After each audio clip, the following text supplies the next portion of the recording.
This is a production of Cornell University.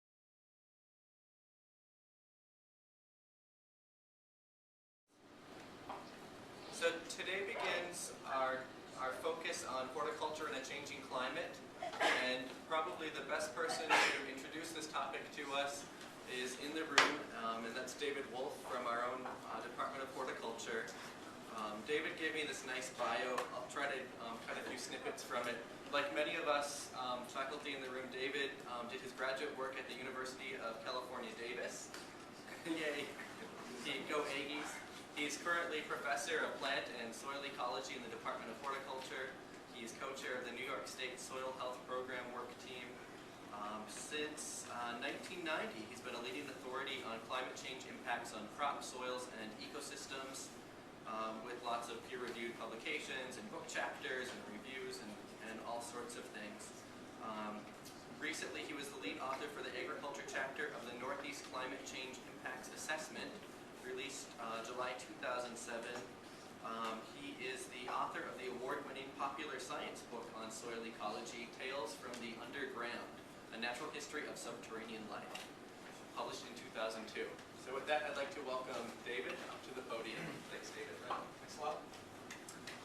Yeah, so it's great to talk to all of you about this topic. And Neil and I discussed a little bit what I could cover. Over the years, I have done various angles of research on this, and we could have dug deep on some of those, but I felt it was best for me to kind of give an introductory, broad spectrum discussion of some of this.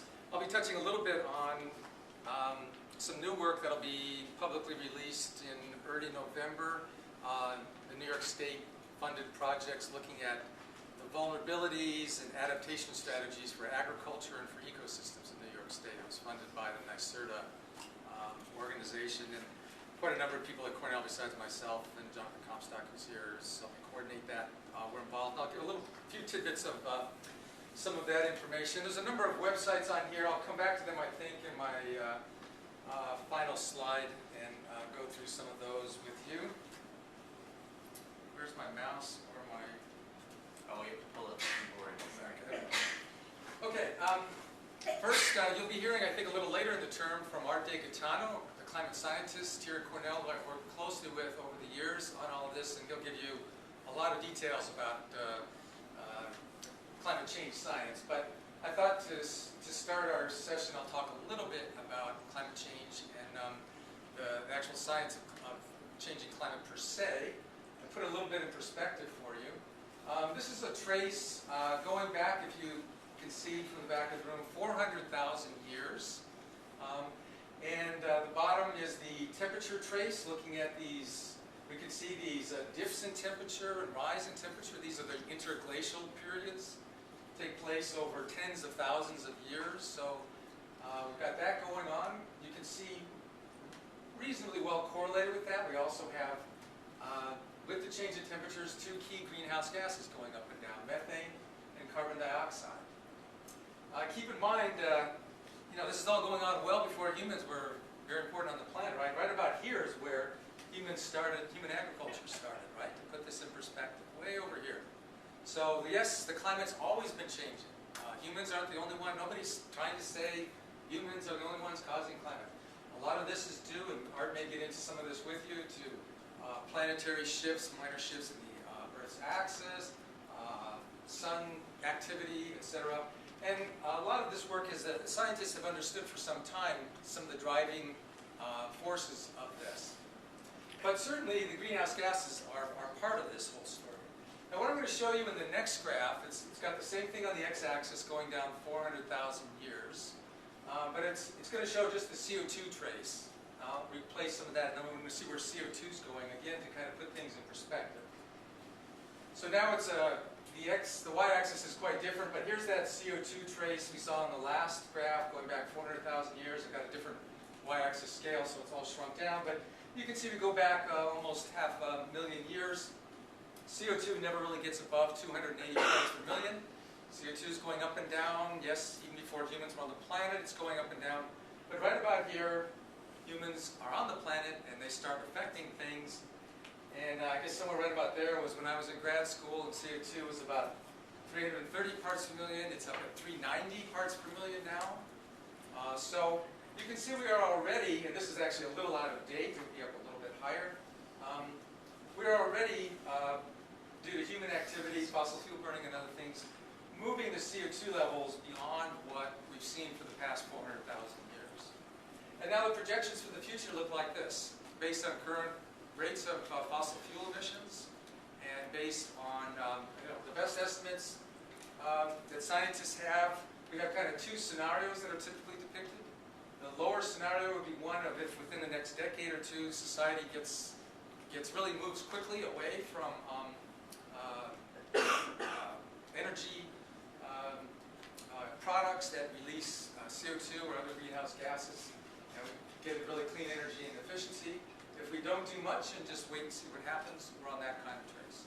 And remember the CO2 levels, all these fluctuations we saw before, their correlation with temperature. So you can see why this kind of spooks us a little bit, thinking about CO2 getting this far out of whack. So that's just to put it in perspective. Here's something that will be a little more familiar to you. Plant hardiness zone maps. These color-coded maps. This is the one for the U.S. on the left there, 1990 USDA's last map. This is the color codes refer to the coldest it gets in the winter, minimum winter temperatures. And at garden centers and farmers are aware of this sort of thing.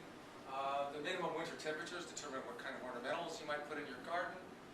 But keep in mind also, minimum winter temperatures are very crucial to, for example, the habitable range of insect and insect pests. And what crops we might grow, different places where weed species will grow. So that's the 1990 map. This has always been based on the last 15 years of weather records. It's a pretty laborious but very straightforward procedure. You look at all the NOAA weather stations, weather station data, same stuff we get our weather reports from on the news.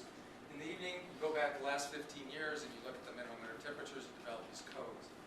Redone in 2006, and I think even from the back of the room you can see no matter where you live in the U.S., we've had some very dramatic change in minimum winter temperatures in just that period of time. Almost no matter where you live, we're in a different hardiness zone. I've got a project with the New York Botanic Garden in the Bronx, New York, where a few years ago, they put in a test garden of some ornamentals that are really one hardiness zone warmer than the old map, and those things are still doing okay. That's the key thing there to kind of put it a little bit, something a little more familiar for you in terms of what's happening with the climate. This pace of change is really not something way beyond what we've seen in the last 500,000, 2 million years on this planet. This is much faster than the typical, like what I was showing you in those earlier graphs, the interglacial periods. What we've seen here in the last 15, 20 years typically would take more like 500 years, 1,000 years. And so one question is, what species will be able to keep up with this in terms of moving around to stay in their ideal zone but not much more. Getting even closer to home, this is some information on the Northeast in particular. And one thing we notice in the Northeast is that while we're experiencing warming just like the global warming is happening, our warming rate on an annual basis is slightly faster than the average global annual warming. But in particular, our winters are warming more than our summers. And so winter temperatures here in the Northeast have gone up over 4 degrees Fahrenheit on average across the Northeast. This is just different colored dots, different size dots indicating how much increase there's been from this period. This was an evaluation from 1970 to 2002. And I guess the key thing is to see, no matter where you look on this map, there's nowhere showing a decrease in temperature or a stabilization of temperature. Everywhere there's an increase in winter temperature. It's a matter of how much. And I wouldn't put a whole lot of stock in exactly where you live, and because there are some issues with certain weather stations, etc. But it's pretty, just adds to the evidence that not just even, we're not even getting into climate models projecting the future now, just what's really happening in our recent history. So some pretty dramatic changes now. And this is what really fascinates me and what really has dug me even deeper into this whole issue as an ecologist, plant scientist, recognizing that plants can be looked at as very sensitive weather instruments, you might say. And these living things like plants are also responding to the climate change we've already been experiencing. So again, we're not yet talking about trying to predict the future, climate models you might not trust, just talking about what's been happening. And so myself and Alan Laxo, and a number of other people a few years ago, dug up some historical records of bloom dates apples, grapes, and lilacs throughout the Northeast, and documented that all three of these perennial fruit crops in our region are indeed blooming earlier than they did previously by as much as a week or more, depending on the particular species. So, and these are just things we have records for. I mean, we're also seeing changes in arrivals of butterflies and insect arrivals and bird arrivals, etc. This is, I won't take the time to go through, this is just a number of peer-reviewed papers besides ours documenting other things more or less in our region, more indicators of the living world already responding to the change we're seeing.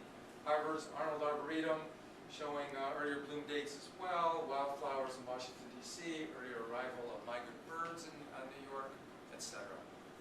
So when people say they don't believe in climate change, and I have this evidence, I just not sure where they're coming from on all that, because it seems to me that it's, you know, fairly, it comes in from all sorts of angles in terms of evidence that it's already happening.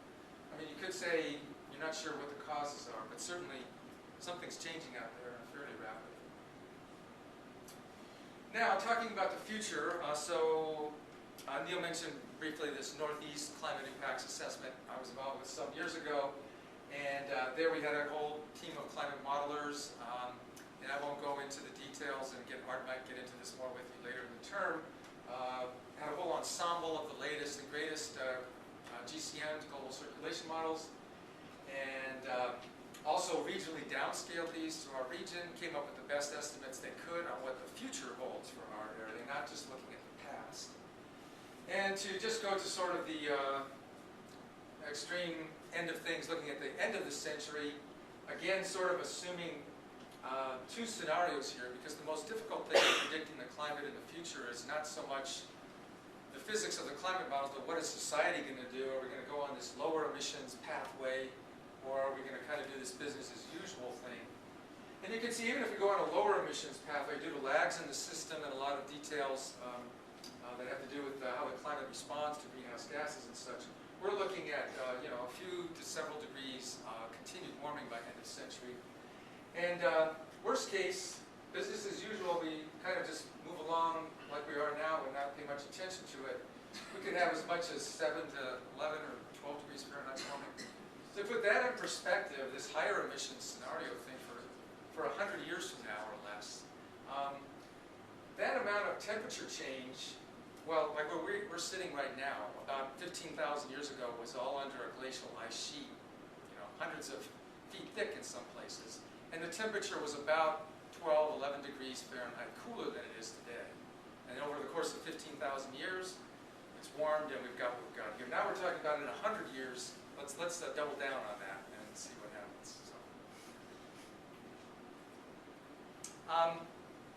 with our winter temperatures in our region, there's all kinds of little nuances, and I'm just going to give you a couple, again, just in sort of this broad overview introductory talk.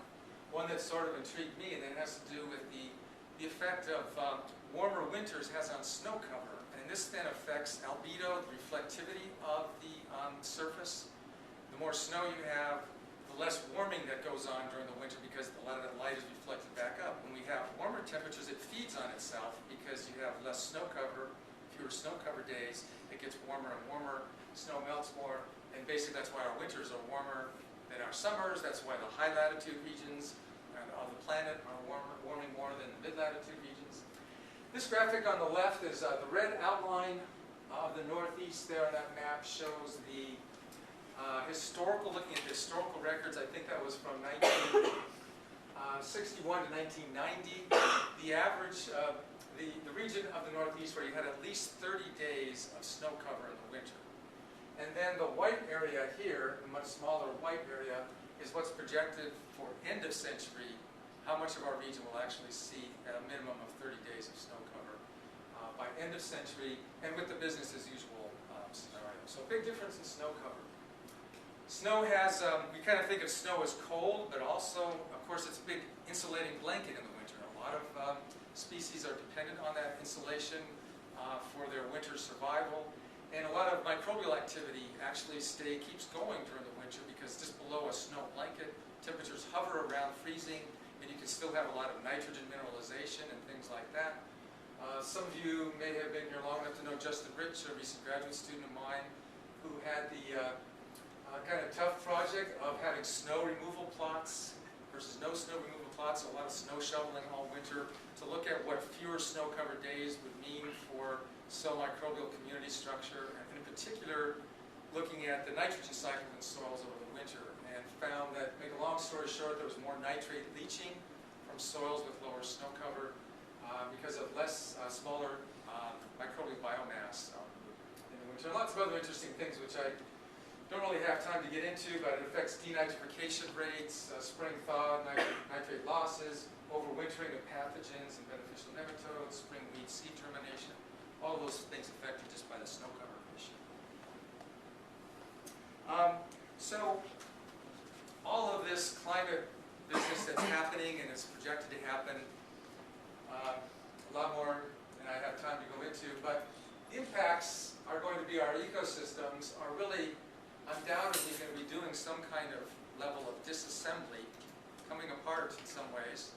Some species benefiting from the change, some not, some dying off, some dispersing to other regions, and then reassembling in new ways. And we really, I don't think, we've just had this major project looking at ecosystems, and it's some of the best ecologists here at Cornell and throughout the state working with us. And nobody can really predict exactly what's going to happen. This is, the maps on the left here are just showing what could happen to some of our major tree species groups, for example.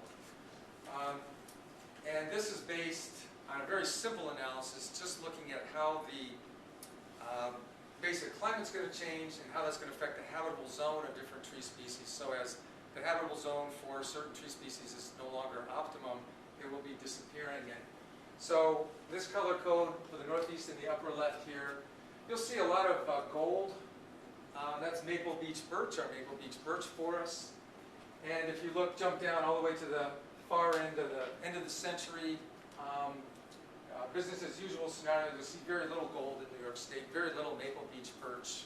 In other words, the maple beech birch tree communities could potentially disappear from our region or begin to be significantly negatively affected anyway by the climate. Will they really disappear? Will they really, this is projecting that they would be replaced by oak, hickory, pine type forests. Well, will the seeds of the oak, hickory, pine get up here? Complicated. For example, let's just take the oak story as one little interesting case. It turns out that deer are likely to benefit a lot from climate change. Warmer winters, less snow cover, they can eat more vegetation in the winter. And of various trees, seedlings, what they like to eat a lot is oak. So while the oaks could benefit in terms of climate, they can be fed on more by the deer that are benefiting. So this is one example of how complicated it is to predict our future. But that's kind of what we're going to be dealing with. It gives us all, I guess, some work to do. I won't spend too much time on this. This is some specific species, some that are tree species likely to lose suitable habitat, gain suitable habitat.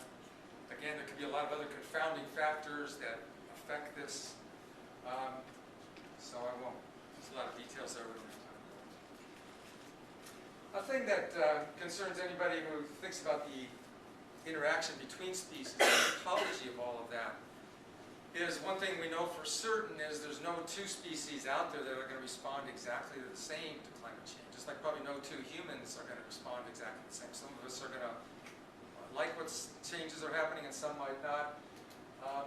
So that could affect species interactions. And as we have this change in climate zones, we also know with great certainty that we're not going to have entire complex ecosystems, multiple species moving en masse together, staying coordinated. There's going to be a lot of a rupture of those things.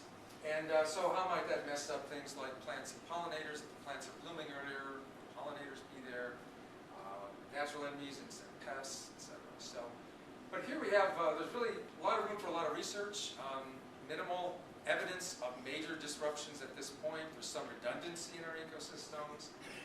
So a big question mark there, but something that I think most feel is going to be an issue here and there of probably some great importance. Now let me move on to agriculture, which I'll tend to focus on more specifically in the rest at the top. And if you talk to home gardeners or farmers about longer growing seasons and warmer temperatures, their eyes can light up and think, well, I can grow camellias watermelons. We can do a better job with red wine grapes. And in fact, there's certainly truth to this. And compared to some parts of the world, we will, I think, in our region, there's certainly a possibility that we'll have some real opportunities. And here at Cornell, we're all about working with farmers to take advantage of any of these opportunities. I think the tricky thing for farmers is going to be not jumping the gun on these things, knowing, and this is where I think people at Cornell can help. For example, someone like Art, a climate scientist, providing more than just anecdotal information about whether weather trends are sort of part of a real climate change phenomenon or just a fluke and that kind of thing. So we're very much about helping farmers decide if they want to start making some changes, or gardeners as well. There is a downside to our region, and we will, if you look south of here, you look at the weed pressure south of here, you look at the insect pressure, the disease pressure, it's much greater than we have here. Sweet corn growers in a place like Florida or Georgia can spray 15 times a year for some lepidopteran pests, where in some years we may get away with just a couple sprays here, for example. So pesticide loads could be an issue. Summer heat stress, while warmer temperatures in the summer could benefit some crops, we will certainly have more heat stress days. And then I'll talk a little bit more about water management. We could have sort of a situation here where we have both too much and too little water. We kind of have climate projections indicate perhaps both sides of that coin we'll have to deal with here. Just to take a specific example, for the New York Finger Lakes region and the vinifera wine grape industry that's, as we all know, been growing by leaps and bounds since the 1970s or so. Just coincidence, really, I think, or fortuitously for many of those people, we've been moving into this warming phase, and a lot of those European grapes that are not native to our region, they can suffer pretty severe damage at -12 Fahrenheit or less. We used to have more winters with those really low temperatures. We've had fewer since that industry's been expanding. And so really, I think, and the projections are that we should see continuation of that phenomenon. So I think that industry is an industry where there could be some potential. But oddly, something we've been seeing lately is more freeze damage in some of our vinifera plantings, even in years when we've had warmer winters. And by warmer winters, I mean if we take the average December plus January plus February temperature, we can have a winter like that, where the average of those 3 months of the winter is warmer. And we can still have more freeze damage than we've seen previously. And this can kind of come in it can happen from two angles. One is you can have an unusually warm December, which ups your average winter temperature, but then the plants don't harden properly. Or maybe they started to harden in November and then they come out of this hardening process. And then you have a normal January and they get hard hit by freeze, which is what we saw in a couple of years, 2003, 2004, literally millions of dollars of damage in Finger Lakes. You can also have premature leaf out in the spring, the other end of winter, not early winter, but things, degree day accumulation happening, you get leaf out early, and that's the damage. So I think you might say, speculative, but I imagine we will sort of gradually, as the century goes on, grow out of this problem. But right now, it's a very serious problem. However, some other regions have more, you have to think about what's happening in the rest of the country and the rest of the world. In California, they've got even more serious concerns, I think, about their fruit industries. Napa Valley, so famous for its wine quality, summer heat stress, the projections there look very bad for maintaining that same level of quality. And later in this term, we're going to have Grape Jones, who's going to talk to us quite a bit about the grape and wine industry. And so don't want to miss that one. It should be interesting. Another thing that's a bigger issue in California than it is here, as most of you in this room would know, perennial fruit crops actually need some cold temperatures in winter in order to be hormonally primed in the spring, you might say, to flower properly and all of that. They have this chill hour requirement. Temperatures roughly have to stay below about 45 degrees Fahrenheit for so many days, hours, etc. And this graphic just shows that in different parts of California, that's going to be a problem for a lot of fruit crops, where the important fruit crop growing areas, they're not even having enough cold temperatures in winter. Probably not a big problem for us. Maybe some of our, late in the century, we might have some problem with some of our apple varieties that have very long winter chill requirements. Temperatures really get warm in the winter, but more of an issue for California. Something that will hit us, though, as I mentioned already, is warmer winters is going to mean more overwintering survival of marginally overwintering insect pests. They could have more generations in the summer season, northward expansion of their range, etc. Invasive weed species, kudzu, any of you from the south would be familiar with that very notorious invasive weed. Its range is very much dictated by the minimum winter temperatures, and those are going up in our region. So the corn earworm is an interesting story. We're kind of seeing some adaptation, you might say, of agriculture in New York to climate change, where our IPM scouts are having to set out pheromone traps to look for activity of corn earworm earlier than they ever did before, and already sort of adapting to that being more of a pest. The flea beetle is a vector of Stewart's wilt, a big problem in corn. It's a marginally overwintering insect and becoming more of an issue. This is a graphic showing the spread of the kudzu range, for example, into the northeast. And the top panel is looking at the business as usual emission scenario, again comparing these scenarios of fossil fuel emissions versus the lower emissions on the bottom. Early century to the end of the century, dark orange is kudzu coming to get us. And you can see it's marching up. There may be some difference. A lower emission scenario would be much less problematic for us. While I'm speaking of weeds and kudzu, another interesting phenomenon about weeds is that it turns out that fast-growing species in general, such as our weeds, tend to benefit more from the direct effect of just the higher carbon dioxide in the atmosphere. So I suppose many of you are familiar with this so-called CO2 fertilization effect. Plants take up CO2 for photosynthesis to produce sugars to grow. And so most of our so-called C3 plants with C3 photosynthetic pathway in particular have the potential to get some boost from higher CO2 in the atmosphere, irrespective of climate change, just looking at that effect alone. And this is actually how I first got into the climate change research realm back in the late 80s, early 90s, was looking specifically at the CO2 effect. The species that tend to take the most advantage of this and get the most benefit are plants that can, to put it in simple terms, find a place to put the new sugars they're producing, the extra sugars, more quickly than they get feedback effects starting to slow down their photosynthetic capacity. So you can have this kind of downward photosynthetic acclimation to high CO2 phenomenon for plants that don't have the sink capacity for the new sugars they're producing. And it turns out that fast-growing weeds really benefit a lot. This is Canadian thistle. Not only do they benefit more, but my colleague Lou Ziska, who's done a lot of work with weeds and CO2, has documented for a lot of weed species that it takes more, they're more resistant to herbicide control. So this is showing an experiment with Canadian thistle grown at today's CO2 levels versus CO2 levels expected by mid to late century. Same level of glyphosate, Roundup sprayed on both. Had to go to 2 to 3 times the recommended rate of glyphosate to get similar control. So how will farmers adapt and gardeners adapt to this phenomenon of climate change? Spray more. Spray more. So this is our kind of a conundrum and a major issue that we're trying to alert policymakers to. I'm working both with the DEC and ag markets on trying to get everybody sort of poised about climate change issues.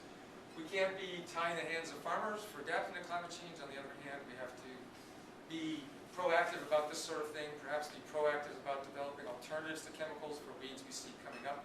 That could be more of a problem, etc. So, summer heat stress, even for a crop like tomatoes, which currently is really, you could argue, marginally adapted to our region.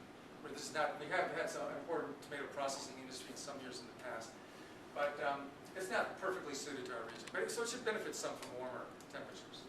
But even tomatoes, you get some high temperature stress during reproductive phase, and you can have terrible effects on quality, etc. And there's no question any of the climate model projections you look at for our region, we will have increased frequency of the number of days that exceed high temperature thresholds for crops like that. We're particularly concerned about the dairy industry. It turns out that dairy cows, if you don't mind my deviating a bit from horticulture here, and I had to learn this from my animal scientist colleague Larry Chase, who's worked with us over the years on climate change. dairy cows really like it cool, like 40 to 70 degrees Fahrenheit. That's peak milk production for dairy cows. So we've had, although our dairy industry has a lot of challenges, this has been an advantage we've had, is don't have to have dairy barns with a lot of fancy cooling equipment, and we have. Cows can really work at their peak.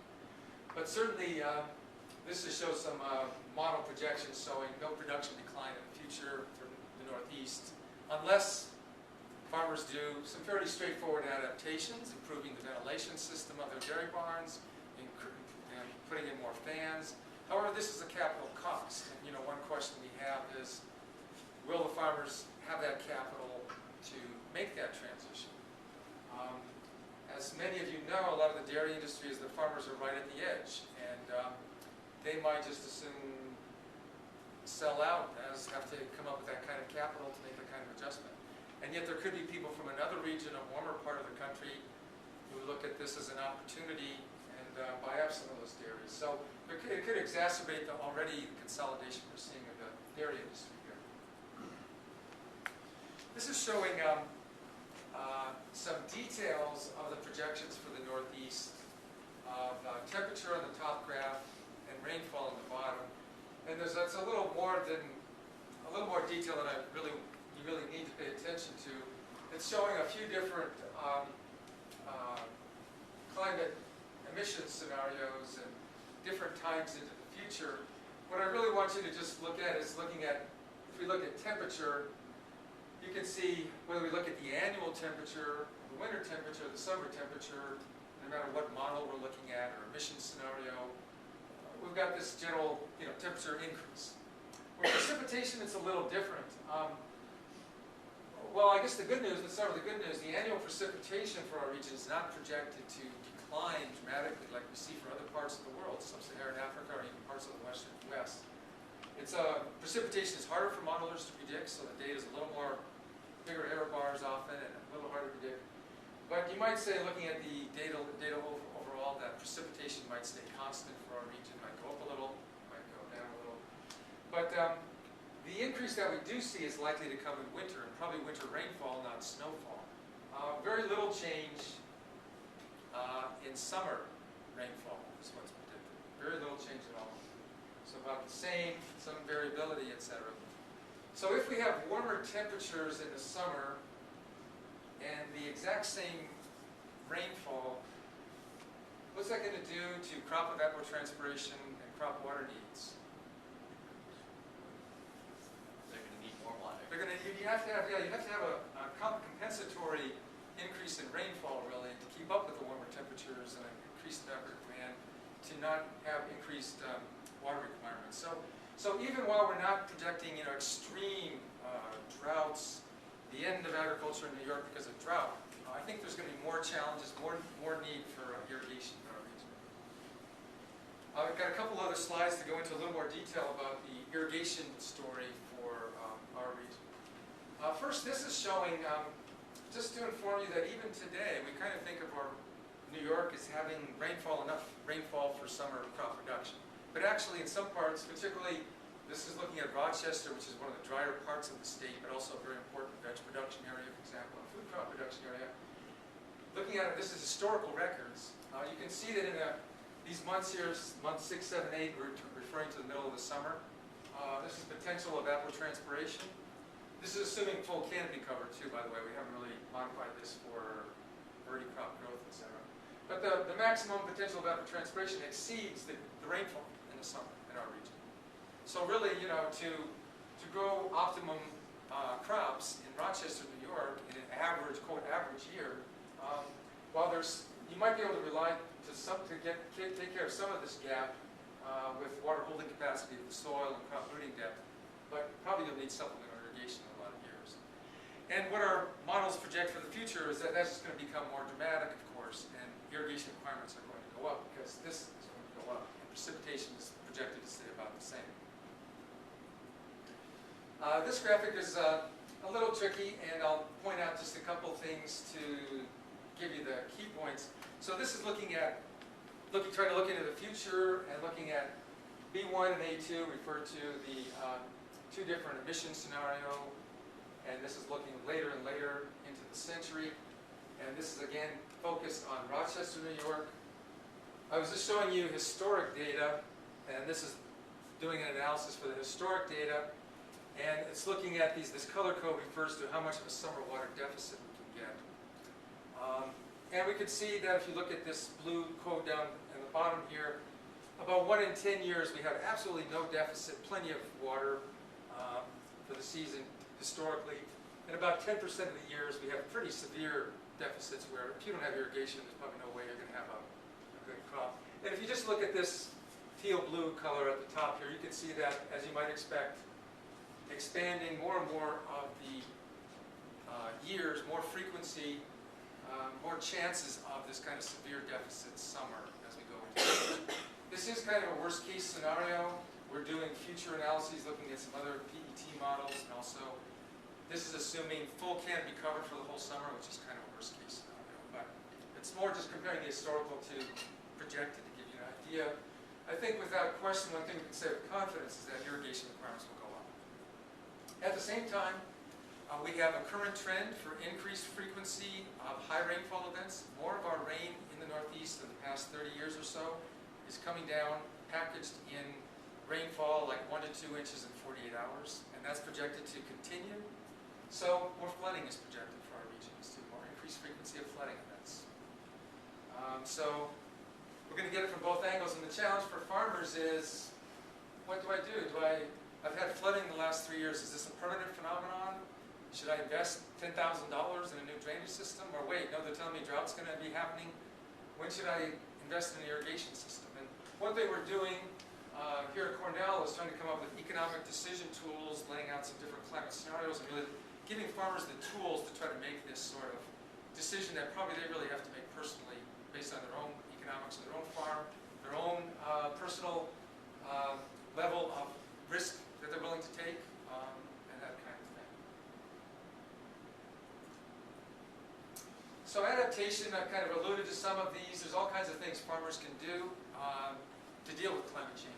From fairly simple ones, new crops, new varieties, have more diversified farms, earlier planting dates with earlier springs, changes in pruning strategies, obviously better weed and pest monitoring as we have new pests coming up, increased irrigation, improving drainage, animal facilities, improve the cooling capacity. Certainly, for example, a dairy barn being built today, that's a big long-term investment. It could be a 50 to 100-year investment.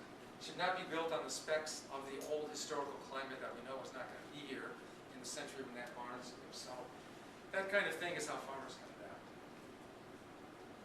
We do have this issue of equity concerns. I mean, will small family farms have the little bit of capital it might take to make the adaptation that could keep them in business or even open up an opportunity for them? And they might not have that. And also having just access to the right information at the right time. In all of these climate change assessments, there's sort of these three components that we think about. We've got a climate factor like drought, okay, or heat stress. We've got an impact, reduced yields or milk production decline, and then an adaptation, new irrigation equipment, that kind of thing. But all of these, we don't have certainty about any of these. For example, the climate factors, we've got, we're used to, the climate scientists usually provide their information with different levels of certainty. So they say, well, with the temperature projections, we have a pretty high degree of certainty about that, precipitation, lower level of certainty.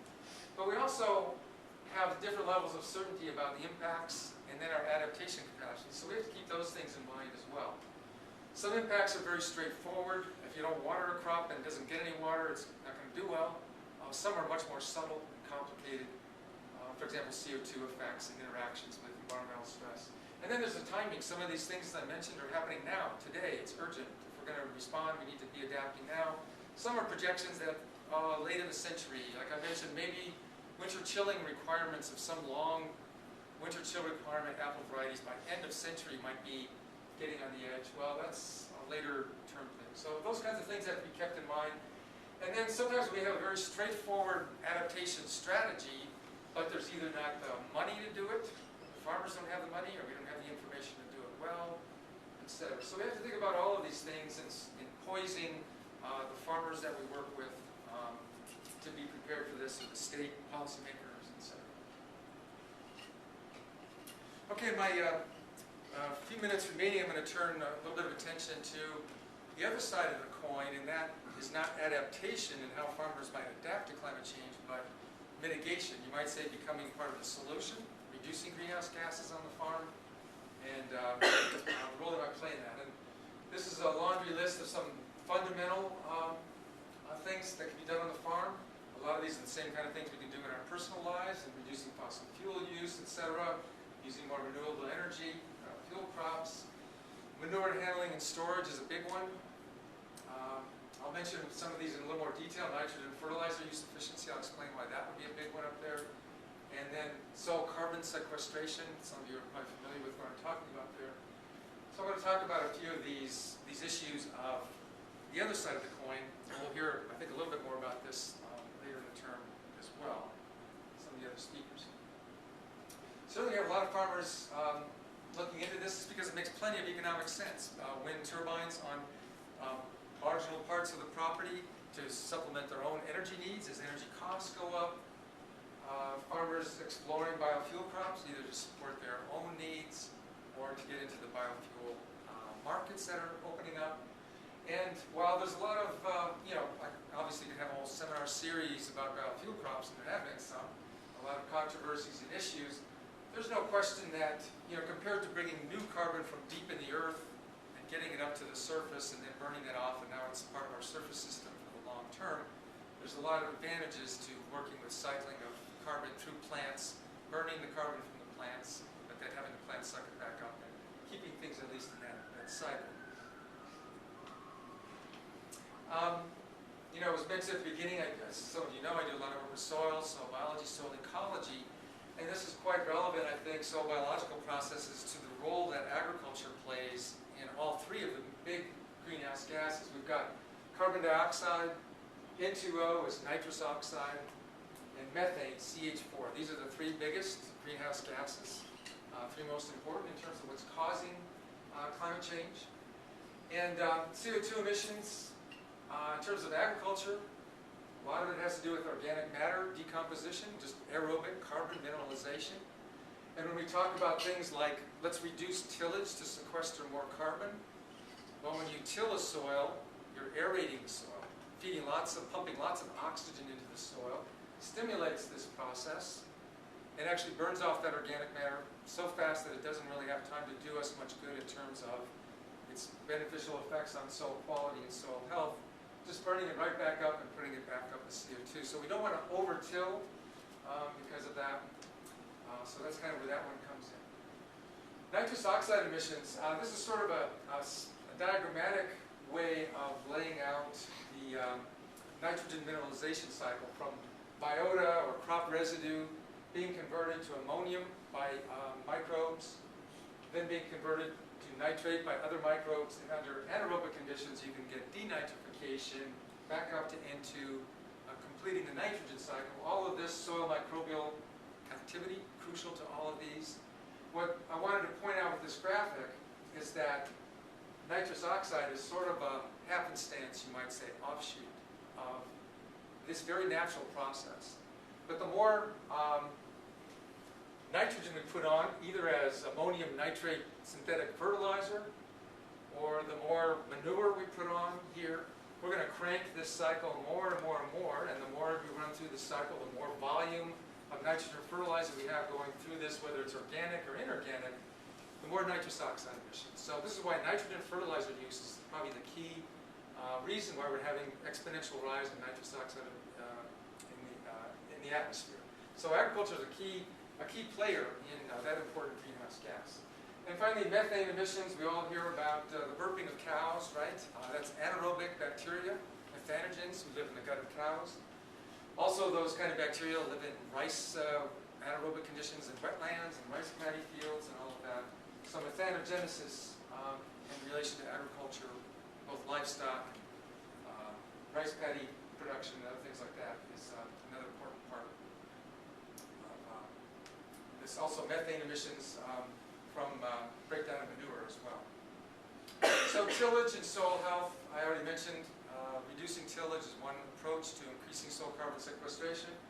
My current grad student, Sam Bosco, is working on a very difficult problem of if farmers are going to begin trying to develop new accounting tools for keeping track of if they're going to reduce tillage, are they really doing what they think they're doing and sequestering more carbon in their soils? How do we actually measure the carbon in soils cheaply, cost effectively? As those of you who have done a little of this kind of work, you know you can take a room this size and you can probably spend a career getting soil cores and measuring carbon and still not be sure you got it right. So how do we make some guesstimates of soil carbon on a fairly big landscape farm scale to begin doing that accounting? And it's tricky, and there's a lot of compromises that have to be made, but we and many others around the country are working on it. One thing in terms of you have to develop some strategic approaches to soil sampling. Usually starts with developing some maps and just characterizing and stratifying across major vegetation types and soil types, of course, as you might think about. So developing that ideal sampling scheme. One problem with trying to get at the actual carbon sequestered in soil, we actually have to have a bulk density measurement as well. So we can't just measure carbon concentration from a soil core. We have to get undisturbed cores to do bulk density. Very labor intensive, straightforward thing to do, but tricky. And also we have to go to deeper depths to really know what's happening in the soil. So what we're really doing is developing geospatial models where we're coming up with some very cheap and expensive things that we can measure, like we're using visible to near-infrared spectroscopy measurements, which once you get the system going, you can actually have a tractor-mounted device with a sickle that's kind of going down through the soil and flashing light in the soil, getting reflectivity from that, looking at the wavelength, reflectivity, and using that to estimate soil carbon and developing models to predict soil carbon based on very cheap, easy methods like that. And to look at soil carbon change in the future, are farmers really going to get paid in carbon markets for sequestering carbon? We also have to get into climate model projections and all of that. So a lot going on there. Now to the story of nitrogen. I already talked about the nitrous oxide emissions part of nitrogen fertilizer use. So we've all been hearing for many years about the importance of being efficient with our nitrogen use in terms of reducing nitrate pollutants into our groundwaters and surface waters, etc. And this is just another incentive to climate change concern, because we have both nitrous oxide emissions and also synthetic nitrogen fertilizers. If that's what you're using, they're very energy intensive to manufacture. Many of them 4 to 6 tons of carbon emitted into the atmosphere, or CO2 equivalents emitted in the atmosphere per ton of nitrogen manufactured. So just buying your bag of nitrogen fertilizer adds to your carbon footprint, I guess you would say, of a farm or a garden. This is showing a table with looking at some different components to a mixed dairy crop system, and the CO2, the nitrous oxide, methane emissions, everything from fertilizer use to manure management, manure handling and decomposition. One thing I wanted to point out is that, as we often see, it's not the CO2 emissions that are the big part of the carbon budget for farms, it's the nitrous oxide emissions. So it's not the tractor driving and the gas coming out the back of the tractor. A lot of it has to do with nitrogen management. So important thing in terms of educating farmers about greenhouse gas emissions. A lot we can do in terms of nitrogen management, going back to our legumes and recycling. Harold Van Ness and others at Cornell, and I'm involved with looking at some of this for sweet corn, developing new approaches to nitrogen management using soil models and taking into account real-time weather data, being more efficient. And let's not forget, we have over 3 million acres of turf in New York State, and a lot of that lawn is not, the nitrogen is not managed very efficiently. And so that's a big low-hanging fruit in terms of educating homeowners about the importance of nitrogen in greenhouse gases. You should all recognize this picture. As I've often said in my cropping systems ecology class, I think this is really a big challenge for agricultural scientists of this century. In the past century, we figured out how to decouple animal and crop production systems for economies of scale, etc. It's been good for economics, but we need to somehow come back and think about how to still maintain profits for farmers, keep up the economies, but recouple and begin to utilize these resources like manure, etc. Anaerobic digesters are important. One of the important solutions to greenhouse gas mitigation on the farm. And farmers are very interested in this thing. It reduces their cost of production. So something of a lot of interest to farmers. So, I mean, our challenge is kind of moving towards a couple of summary slides. First of all, I think we have to get over the notion, and we're really the first generation of people that have to do this, the assumption that the past historical climate where we live is what we should be basing our decisions on, because that's really just not valid anymore. It's a moving target now. So our generation is really going to be challenged to develop new approaches to environmental monitoring, things like where are the insect pests moving, how is the climate changing where, regionally what's happening. You need a lot of these new decision tools. It's not just enough to know that something's happening. It's like if you're talking about a farmer making an investment in something to adapt, it's like when do they make that investment and how much do they invest? So we need some tools to help them make those decisions. And then there's a lot of things we can do to come up with these win-win strategies for mitigation on the farm, and still helping the bottom line for the farmers. And I think there's a lot of enthusiasm among farmers for this, and a lot we can do there. I was just involved in leading every 10 years or so, the land-grant universities get together and develop this thing called the Science Roadmap, the future 10 years of the big issues. I was asked to lead a group of people around the country developing the climate change piece of that, and just for what it's worth, some of the big research areas laid out. Of course, there's some climate science issues, better regional downscaling, more weather-based decision support for farmers. Another research area, not surprisingly, better models for weeds and pests, particularly specialty crops, which is horticulture, right? That's for specialty, for special. It's everything besides corn and soybean, I guess. A very important one, I think, is economic assessments. Not just what the impacts might be, but what it might cost to adapt. Better information on the economics of all of that. Decision science and decision support tools. How do people really make those changes? What makes people make certain kinds of decisions? How do people change their behavior? What do people need for decision support? Some very modeling the more complex entire food shed networks and that kind of thing. Various things we can think about. A lot of these are fairly straightforward adaptation strategies, breeding crops for more high temperature stress, drought stress, improved water management, non-chemical options.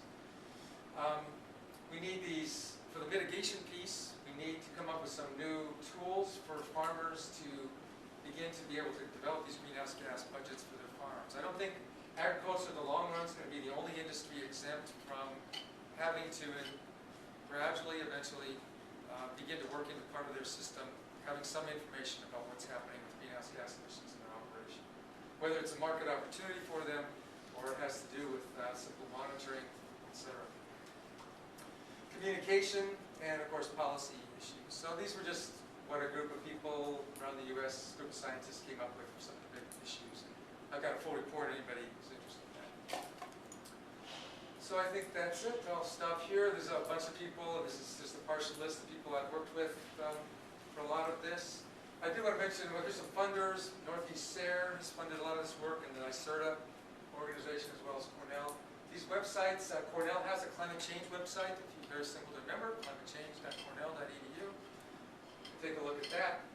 Climateandfarming.org has a lot of PowerPoint slides on some of the stuff I talked about. This is that Northeast Climate Impacts Assessment Report. This SAP 4.3 is the most recent U.S. national assessment. I co-authored the agriculture chapter. You can get that there. And then the Intergovernmental Panel on Climate Change, the main source of all climate change stuff, ipcc.ch, to get to that website. So I'll stop there and take a few minutes for questions.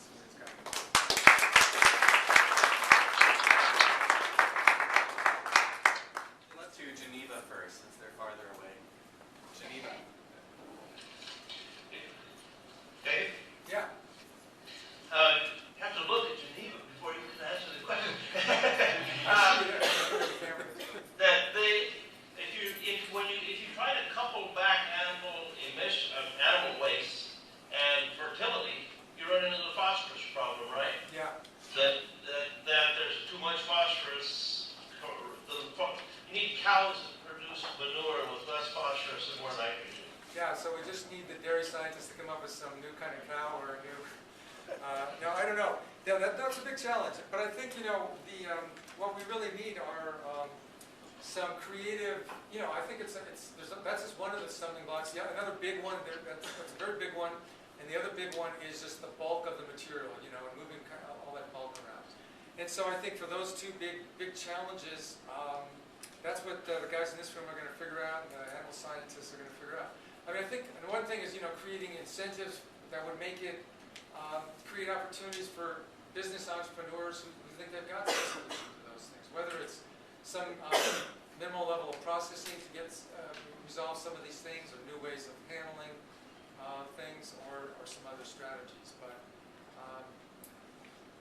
it could also be, just the way, the degree to which manure is just integrated with other parts of the system. But I don't have the answer. You're right. It's a big challenge. But yes. So. Yeah.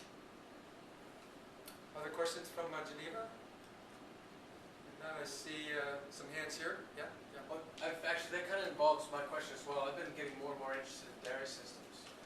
And one thing that I've kind of seen is that it's not necessarily that we don't have the technology or the people that can figure it out, is that we don't have the financial backing or the policies in place. I mean, you could design manure digesters that can volatilize off nitrogen, precipitate out phosphorus, and you're done.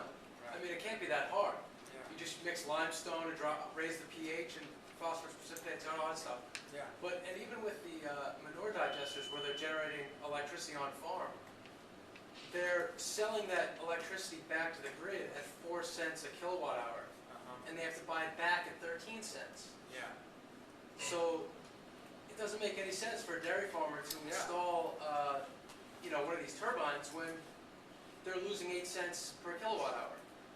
So, when I talk to the dairy farmers, that they get really frustrated with that, and understandably. So I think that, if we're going to get serious, we need politicians and we need policy in place to support them. Yeah, I mean, if it, otherwise they can't do it. to give you a little bit of encouragement for what it's worth, I mean, I am on this New York State Climate Action Council, which is going directly to the governor's office, and there's, a whole group of people, from scientists as well as non-scientists, involved in developing policy recommendations, and addressing issues like what you just mentioned are, certainly in there, as we need, we need to come up with some of these new sorts of policies. And the anaerobic digesters themselves, I mean, farmers are really chomping at the bit to get those because there's a lot of benefit to them, but there's problems with their just high costs right now. And it's a matter of scale of production, and maybe just engineering, coming up with new lower cost versions, or developing co-ops, so small family farms can share anaerobic digesters. So, but a lot of those things, for what it's worth anyway, there's people who are talking about those things in New York State and trying to get the word up the chain of command to begin doing something about it. There's always other entities that are going to work against you on some of those things. So. Is there a question? Yeah, Ken. You have, of course, focused on the effects of climate on plants, but what about the effects of plants on the climate? You touched on mitigation and sequestration. Right. What do you think is the realistic prospects for afforestation or other ways of sequestering? Yeah, so the question is, will afforestation sort of help us resolve some of this? And I think it's, really important part of the portfolio. And one thing I'm going back to this Climate Action Council, one thing we're thinking about is just, something like 90% of the timberland in New York State is privately owned. And one thing we would like to, from a climate change perspective, what you'd like to see is incentives for those who have trees not to be cutting them down, because that's just going to be a major carbon loss to the system. So maintaining even just the carbon stocks we have in our forests, separate from afforestation, is important. There have been, back of the envelope calculations done on how many acres of land would it take, how much new tree planting we have to do per year globally to keep up with the CO2 emissions projected, and it's out of sight. And we're not going to solve the problem that way. Just like we're not going to solve the problem by substituting some biofuels for fossil fuels, but it can certainly be part of the portfolio of what we can do.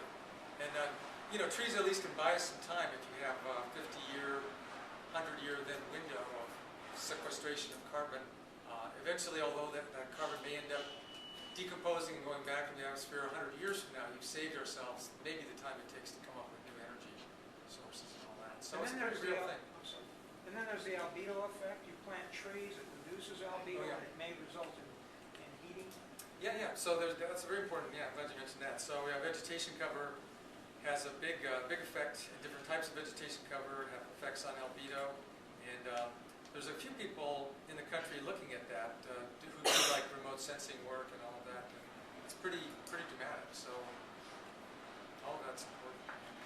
So there is, in fact, we're looking to hire at Cornell a new terrestrial biogeochemist who would really be kind of an ecologist type person, but focus very much on vegetation impacts on climate. So Cornell's looking to hire someone like that. I have a question about the evapotranspiration data. One of the major drivers of evapotranspiration is solar radiation. So I'm wondering, is solar radiation levels, are they going to expect to stay the same, or is there going to be less radiation with maybe more moisture in the atmosphere or more cloud levels? Or Well, the solar radiation, I think in general, the assumption is, the solar radiation is not going to change dramatically in the next 100 years.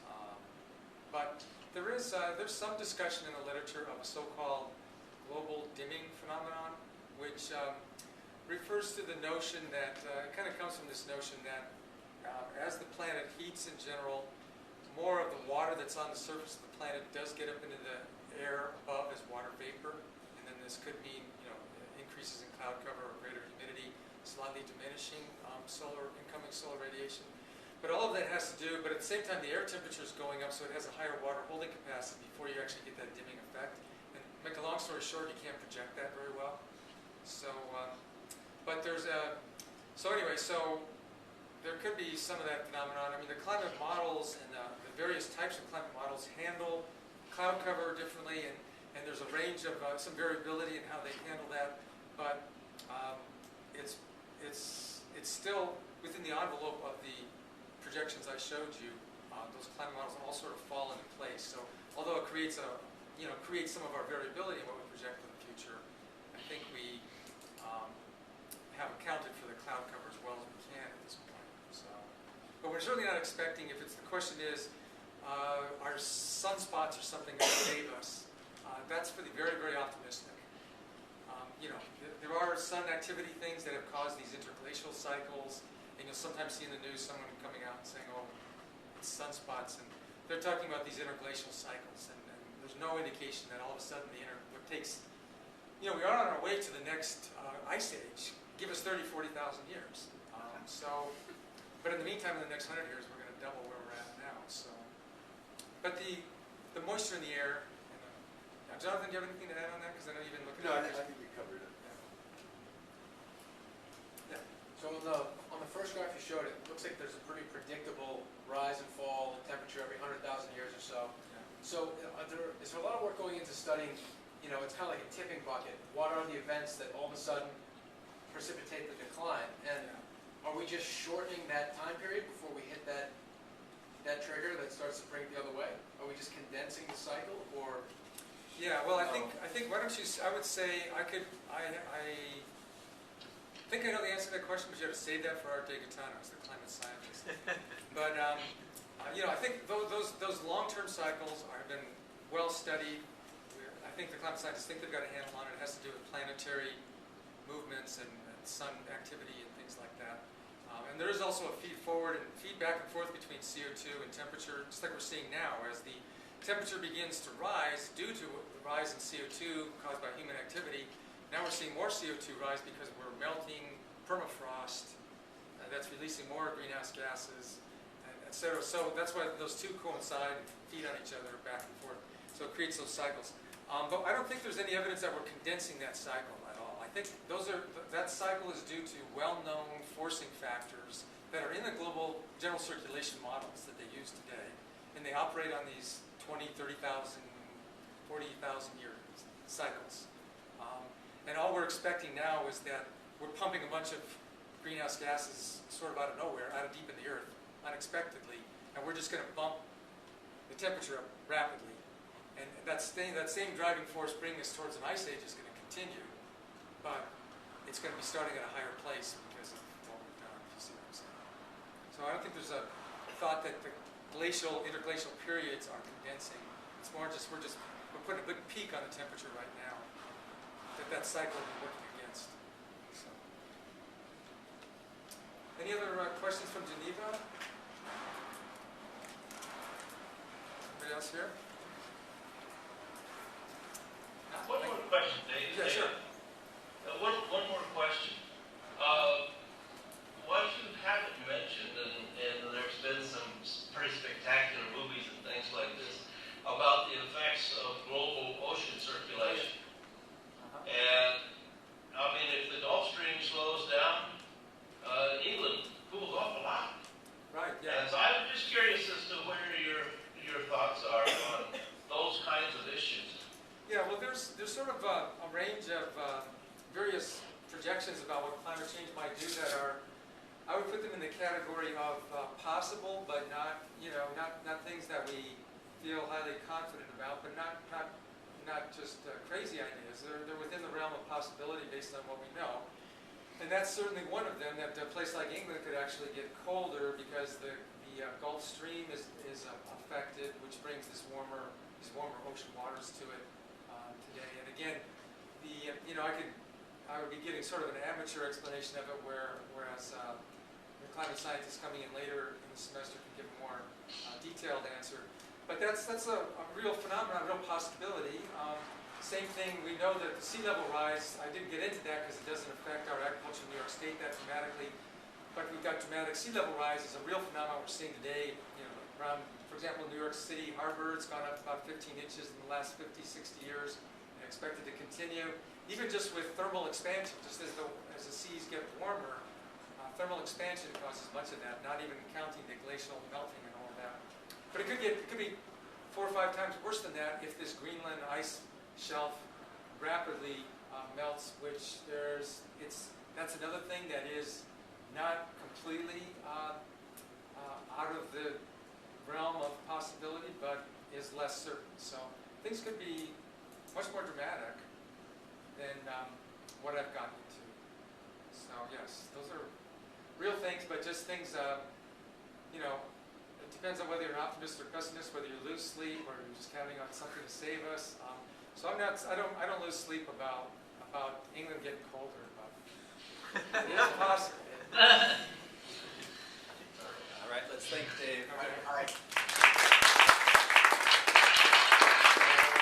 This has been a production of Cornell University, on the web at cornell.edu.